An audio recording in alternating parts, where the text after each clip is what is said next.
این داستان پسری که کلمات را قورت می‌داد. روزی روزگاری در دهکده‌ای کوچک پسری به نام گامبل زندگی می‌کرد. گامبل آرزو داشت در آینده یک کمدین مشهور شود، اما هر بار که می‌خواست لطیفه‌ای تعریف کند، لکنت زبان می‌گرفت و صدایش از ته چاه در می‌آمد. یک روز گامبل تصمیم گرفت به سراغ استاد سخن، پیرمردی که در بالای کوه زندگی می‌کرد، برود.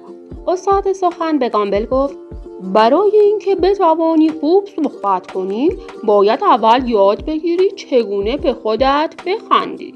گامبل گیج شد، اما استاد ادامه داد: فن بیان فقط درباره کلمات نیست، درباره اعتماد به نفس و شوخ طبعی است. حالا برو و این تمرین ها رو انجام بده. استاد به گامبل چند تمرین بامزه داد. تمرین آینه خندان.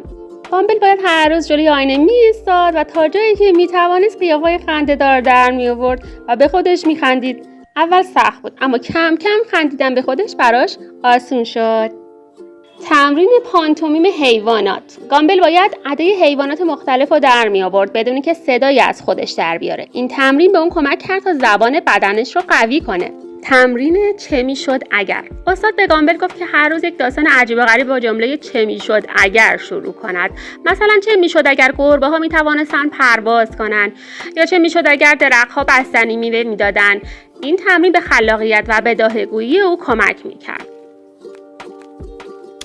برای شنیدن ادامه داستان پیج منو به نام مرزی نقطه ربیعی 1403 دنبال کنید.